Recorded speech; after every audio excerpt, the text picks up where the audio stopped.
Hi friends, welcome back to our channel. ఈరోజు నేను చూపించబోయేదండి ఉసిరికాయ కొబ్బరి రోటి పచ్చడి అండి. అప్పటికప్పుడు చేసుకునేటటువంటి ఉసిరికాయ రోటి పచ్చడి అండి. చాలా బాగుంటుంది ఫ్రెండ్స్. ఉసిరికాయ మనకి ఈ సీజన్లో దొరికేది, కంపల్సరీగా తీసుకుంటే మనకి చాలా మంచిదండి. ఉసిరికాయ వల్ల మనకి దానిలో ఉండే సి విటమిన్ వల్ల ఇమ్యూనిటీ పవర్ అనేది చాలా పెరుగుతుందండి. టేస్ట్ అయితే చాలా బాగుంటుంది. ఈ రెండింటి కాంబినేషన్ అయితే ఇంకా బాగుంటుంది.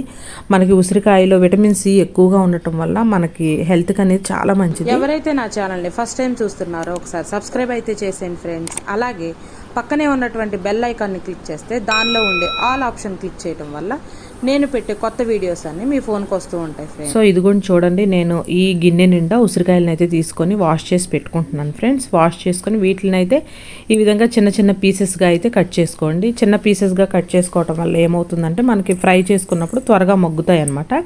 సో ఒక బాండీ పెట్టుకొని ఆయిల్ అనేది హీట్ చేసుకొని దీనిలో పండుమిర్చి యాడ్ చేసుకుంటున్నానండి. మీ దగ్గర పండుమిర్చి అవైలబుల్గా ఉంటే అవి యాడ్ చేసుకోండి, లేదంటే మామూలు పచ్చిమిర్చి తీసుకోండి.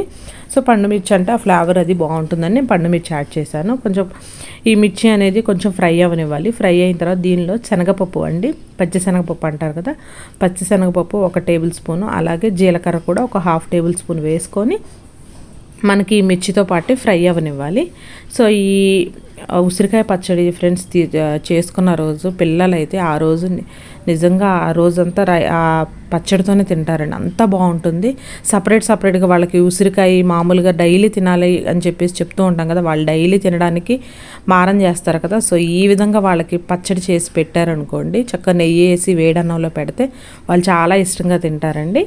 సో ఇవైతే ఫ్రై అయిపోయినాయి, పక్కకు తీసేసుకున్నాను నేను. ఇప్పుడు కొంచెం ఆయిల్ యాడ్ చేసుకొని మనం ముందుగా కట్ చేసి పెట్టుకున్నటువంటి ఉసిరికాయలను కూడా కొంచెం మగ్గనిచ్చుకోండి, సరిపోతుంది. ఎక్కువ అవసరం లేదండి. త్వరగానే మనకి దీనిలో వాటర్ కంటెంట్ ఎక్కువ ఉంటుంది కాబట్టి త్వరగానే మగ్గిపోతాయి. కొంచెం సాల్ట్ పసుపు యాడ్ చేసుకున్నారనుకోండి ఇంకొంచెం తొందరగా మగ్గుతాయి అనమాట.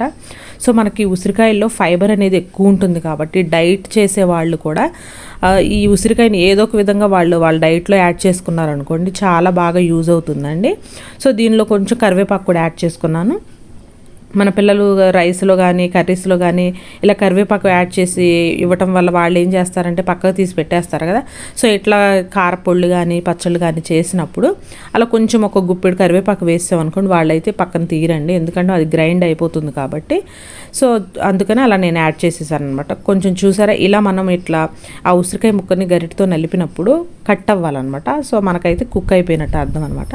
సో ఇప్పుడు ఒక మిక్సీ జార్ తీసుకొని 4 వెల్లుల్లి రెబ్బలు, అలాగే పచ్చి కొబ్బరి అండి, ఇది ఒక చిప్ప అంటారు కదా, ఒక చిప్ప పచ్చి కొబ్బరి తీసుకున్నాను. దీనిలో కొంచెం సాల్ట్ యాడ్ చేసి ముందు దీన్ని అయితే గ్రైండ్ చేసుకోండి. సో 1 by 1 అలా గ్రైండ్ చేసుకోవటం వల్ల మనం రోట్లో చేసుకున్నటువంటి ఆ టెక్స్చర్ అనేది వస్తుంది ఫ్రెండ్స్.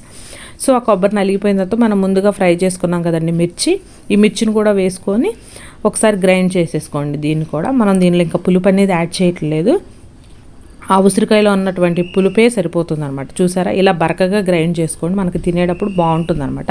మరి మెత్తగా పేస్ట్ లాగా చేసేసుకున్నారనుకోండి తినడానికి అంత బాగోదు. సో అందుకని నేను 1 by 1 ఇలా గ్రైండ్ చేసుకున్నారనుకోండి మీరు అలాగే వస్తుందండి. సో ఇప్పుడు ఇంకా ఫైనల్గా మనం ఉసిరికాయ కరివేపాకు వేపుకొని పక్కన పెట్టుకున్నాం కదా, దీన్ని కూడా యాడ్ చేసేసుకొని మొత్తం అంతా కూడా ఒకసారి కలిపేసేసుకోండి. టేస్ట్ నిజంగా చాలా బాగుంటుంది ఫ్రెండ్స్. మనకి ఈ కొబ్బరి కూడా చాలా మంచిది కాబట్టి కొబ్బరిలో కూడా మనకి ఫైబర్ కంటెంట్ ఎక్కువ ఉంటుంది, అలాగే మనకి హార్ట్కి కూడా కొబ్బరి అనేది మంచిదండి. సో అందుకని నేను ఈ రెండింటి కాంబినేషన్లో అయితే చేసి చూపించాను. సపరేట్గా తినాలంటే ఎవరు తినరు కదండి. సో వీక్లీ ట్వైస్ అన్న ఇలా చట్నీ చేసుకున్నారనుకోండి మన ఇంట్లో అందరం తినొచ్చు, పిల్లలు తినొచ్చు, పెద్దవాళ్ళు తినొచ్చు.